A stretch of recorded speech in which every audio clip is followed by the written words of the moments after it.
All right.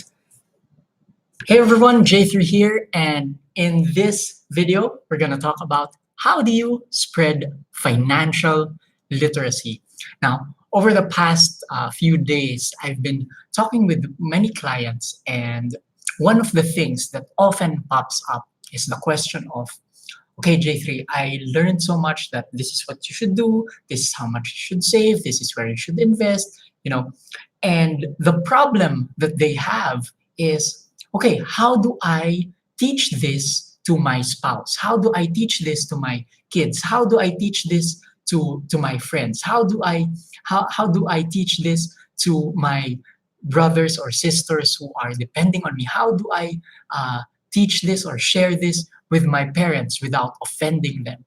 So it's a big question. How do you spread financial literacy?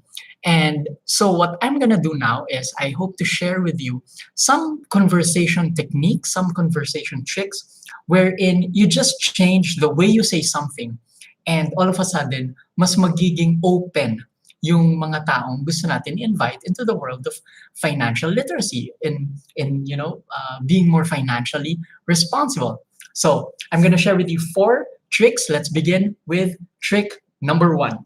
So this starts off with a client of mine. He's 24 years old, and he started young in the world of personal development. So maaga niyang nabasa yung mga books ng nila Robert Kiyosaki of Rich Dad Poor Dad.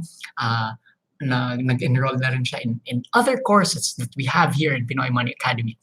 And so, being very young, feeling niya ngayon is that he's so different. He thinks so differently compared to his peers, compared to his other workmates na sila after work, lalabas, makikipag-inuman, paminsan magsusugal, and they invite him.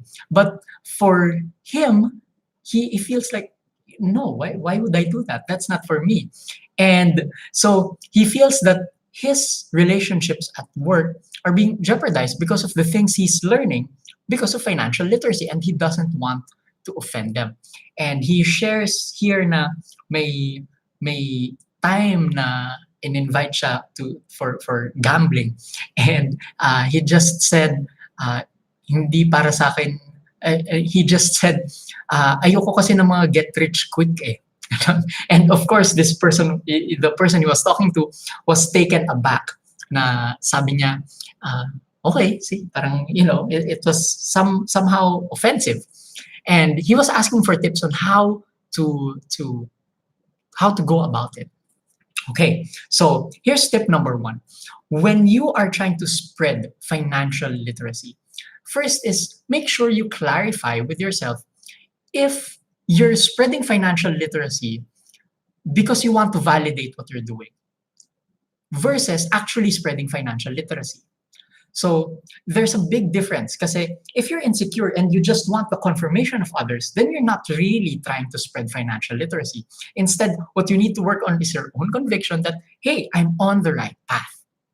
Now, if you're already set that, okay, you're on the right path, that you're doing what is right to the best of your knowledge, to the best of your ability, and you are surrounded by people who think otherwise, or they have different habits, they have a different mindset, and they invite you to partake in things na ayaw mo, like gambling, or sabihin natin, lotto, or tong-its, and other things like that, no? What you just say to them is, hindi ko trip yan eh. Hindi para sa akin. And we have no duty or obligation to other people to educate them. Okay? So there is no obligation for people to spread financial literacy. So if it's something na you just want to stand on your own and be on your own, then that's the simple line. Hindi para sa akin yan. Hindi, ayoko siya. Parang, hindi ko siya trip eh. And that's the end of the conversation. You maintain the relationship with this person, even though they have different mindsets, even though they have different habits, and that's the end of it. Hindi siya para sa akin eh. And so Now, when you do that, you're not exactly spreading financial literacy, but at the same time, you're not pushing people away from financial literacy. Because that is a very common mistake I see people make, that when they start to learn how to save, how to invest, they start imposing what they know on others. And instead of pulling people towards them, it pushes people away kasi parang nagmamagaling yung dating. Okay? And nobody likes people na nagmamagaling, di ba? So, when you encounter people na hindi kayo tugma ng values, ng mindset, just say, hindi ko trip eh. Hindi para sa akin yan. Hindi talaga ako ganun eh. I don't know why. And that's it. Okay? So, that's the first line that you should learn to say, and that's, hindi ako ganun eh. Hindi para sa akin. Okay? Now, let's go to the second case. And this one was inspired by a client of mine who was asking about how do you impart the financial training to one's spouse. And usually it has come to a point in their lives where whenever they talk about money, the husband feels pressured as well, and the husband is sort of there's an argument. So it becomes a heated discussion because of the pressure, and it leads to argument. And so the wife now feels that she doesn't want to pressure the husband, so she doesn't ask about it anymore, even though there is a need for them to talk about this specific financial topic. And so the wife now was asking, okay, how do I bring it up? How do I talk about it healthily? So I'm going to give you now 3 tips on how to do that.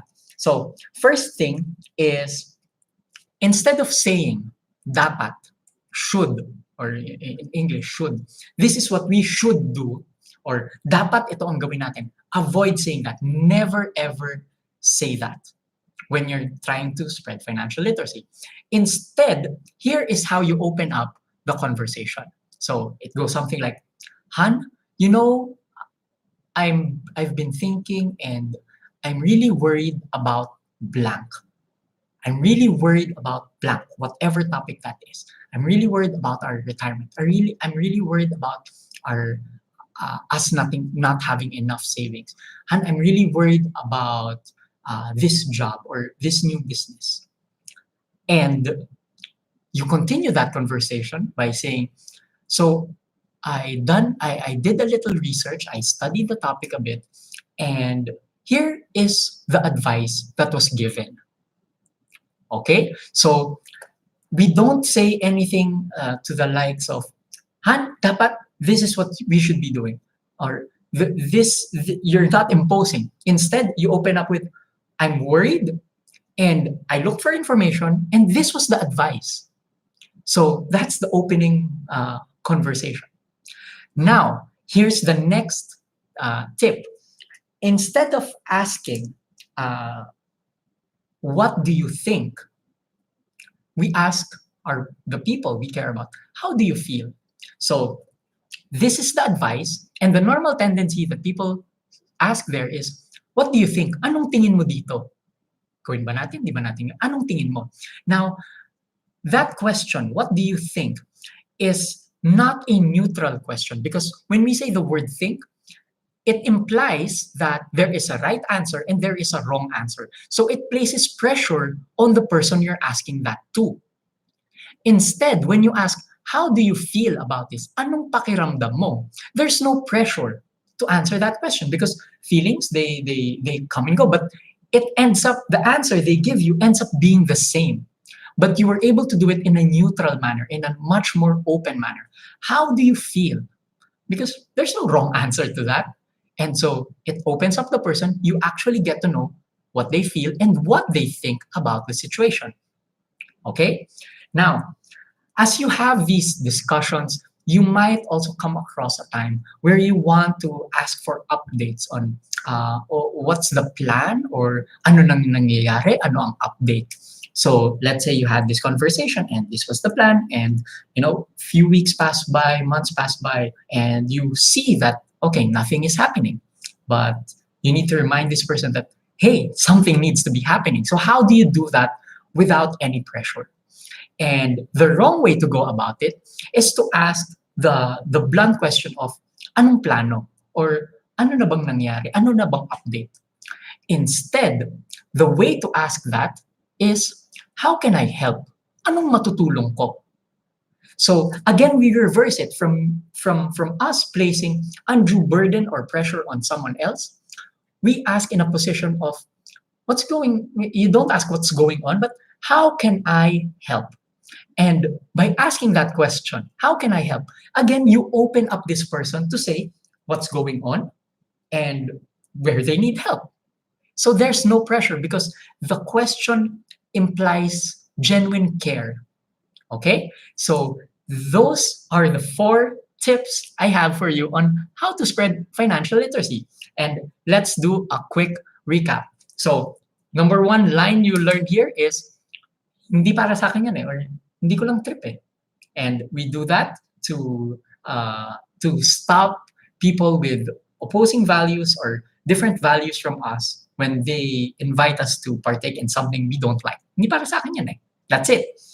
The second is, instead of saying, dapat ganito ang gawin natin, or this is what we should do, we instead open up the conversation by saying, you know what, this topic worries me. I've read something about it, and this is what the experts advise.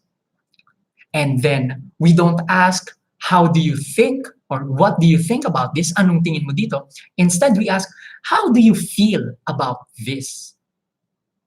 And finally, when you're asking for updates, we don't ask upfront, ano nang plano? What's happening? Ano nang update?